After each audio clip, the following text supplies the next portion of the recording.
আমাদের জাতির অভিভাবক আমাদেরকে ছেড়ে চলে গেছে। ইন্না লিল্লাহি ওয়া ইন্না ইলাইহি রাজিউন।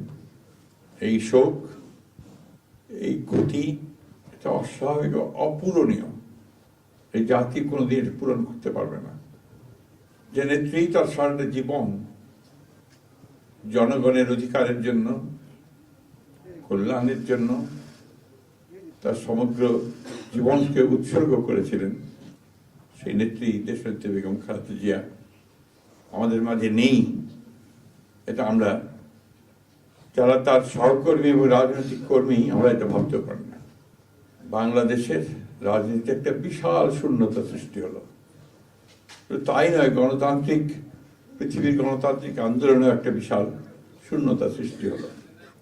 আমরা দলের পক্ষ থেকে আমাদের ভারপ্রাপ্ত চেয়ারম্যানের অনুমতিক্রমে আমরা দলের কিছু কর্মসূচি নিয়েছি। সেই কর্মসূচিগুলো আমাদের দলের সিনিয়র যুব মহাসচিব জনাব রুহুল কবির রিজভী সাহেব আপনাদের সামনে তুলে ধরবেন। সরকারের প্রধান, এই কেয়ারটেকার গভর্নমেন্টের প্রধান প্রফেসর ডক্টর মোহাম্মদ ইউনূস আমাদেরকে ফোন করেছিলেন সাথে সাথে, এবং ইতিমধ্যেই তারা সিদ্ধান্ত নিয়েছেন যে 10টার মধ্যেই তারা স্পেশাল ক্যাবিনেট মিটিং করবেন। সেই ক্যাবিনেট মিটিংয়ে তারা দেশনেত্রী বেগম খালেদা জিয়ার যে শেষ কাজগুলো, তা জানাজা, তার দাফন, তাকে রাষ্ট্রীয় মর্যাদায় দাফন করা, তাকে রাষ্ট্রীয় মর্যাদা দেওয়া, এই বিষয়গুলি নিয়ে তারা সকাল 10টার সময় একটা সভা করবেন। এরপরে আমরা পুরো জিনিসটাকে কোঅর্ডিনেট করে আবার সেটা আপনাদের সামনে জানাবো। আমি এখন অনুরোধ করব আমাদের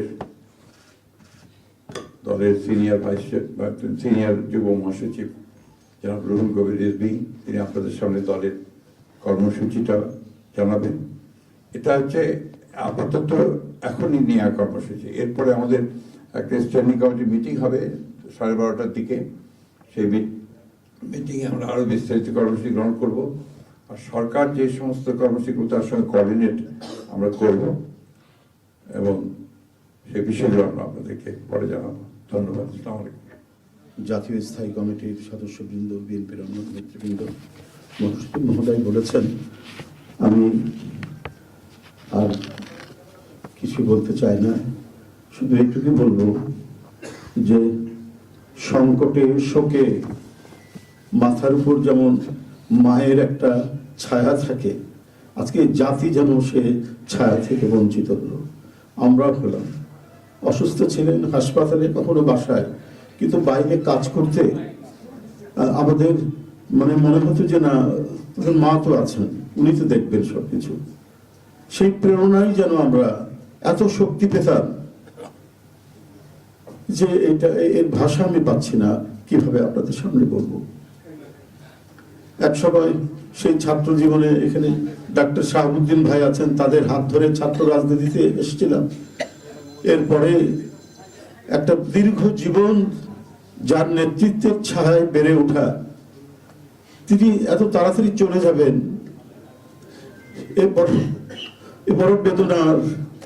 এই শোক এবং এই সংকট কাটিয়ে ওঠা খুব মুশকিল, এই ক্ষতি কাটিয়ে ওঠা জাতির জন্য খুব মুশকিল।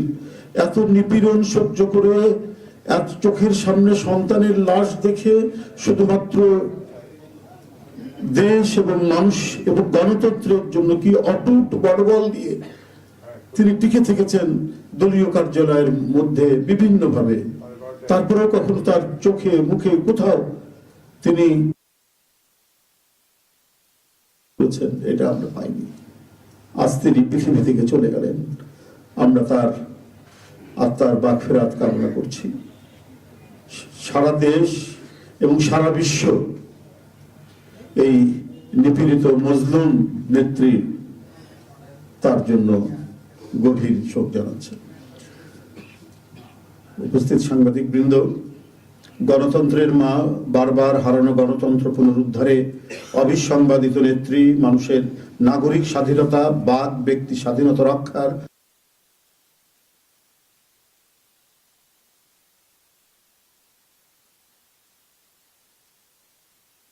তারা ইন্তেকাল করেছেন। চিকিৎসকবৃন্দ যেটা ঘোষণা করেছেন 6টায়, ইন্না লিল্লাহি ওয়া ইন্না ইলাইহি রাজিউন। বাংলাদেশ জাতীয়তাবাদী দল বিএনপি এই হৃদয় বিদারক এবং মর্মস্পর্শী মৃত্যুতে গভীর শোক ও দুঃখ প্রকাশ করছে। দেশের জনগণের, দলের সর্বস্তরের নেতাকর্মী, বিভিন্ন রাজনৈতিক দল, পেশাজীবী সংগঠন সকলকে দেশনেত্রীর জন্য আল্লাহ রাব্বুল আলামিনের কাছে তার রুহের মাগফিরাত করছি। আজকে এই তাৎক্ষণিক যে সাংবাদিক সম্মেলন থেকে এখানে তাৎক্ষণিকভাবে যে কর্মসূচিটি প্রণয়ন করা হয়েছে তা আমি আপনাদের সামনে এখন উপস্থাপন করছি। কর্মসূচি: দেশনেত্রী বেগম খালেদা জিয়া আমাদের মাঝে নাই, পৃথিবী থেকে তিনি চলে গেছেন। তার মৃত্যুতে 7 দিন ব্যাপী বাংলাদেশ জাতীয়তাবাদী দল বিএনপি শোক পালন করবে। 7 দিন ব্যাপী বাংলাদেশ জাতীয়তাবাদী দল শোক পালন করবে। কেন্দ্রীয় কার্যালয় সহ দেশের সকল কার্যালয়, সকল দলীয় কার্যালয়ে 7 দিন ব্যাপী কালো পতাকা উত্তোলন করা হবে। 7 দিন ব্যাপী কালো পতাকা উত্তোলন করা হবে। দলের সকল স্তরের নেতাকর্মীরা এই 7 দিন ব্যাপী কালো ব্যাজ ধারণ করবেন। 7 দিন ব্যাপী কালো ব্যাজ ধারণ করবেন।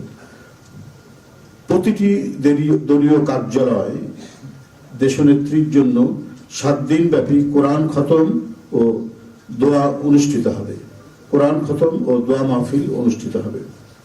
কেন্দ্রীয়ভাবে গুলশান কার্যালয় ও নয়াপল্টনস্থ কেন্দ্রীয় কার্যালয়, কেন্দ্রীয়ভাবে গুলশানস্থ চেয়ারপারসনের কার্যালয় ও নয়াপল্টনস্থ কেন্দ্রীয় কার্যালয়ে এবং জেলা পর্যায়ের দলীয় কার্যালয়ে শোক বহি খোলা হবে। যারা গণ্যমান্য ব্যক্তি আছেন সেই শহরের এবং আরো যারা মনে করেন বিভিন্ন রাজনৈতিক দলের নেতৃবৃন্দ, সেই শোক বহিতে তারা মন্তব্য করবেন এবং স্বাক্ষর করবেন। মরহুমা দেশনেত্রী বেগম খালেদা জিয়ার নামাজে জানাজা ও দাফন পরবর্তীতে জানানো হবে। মরহুমা দেশনেত্রী বেগম খালেদা জিয়ার নামাজে জানাজা ও দাফন পরবর্তীতে জানানো হবে। এই ছিল কর্মসূচি। ধন্যবাদ আপনাদের সবাইকে।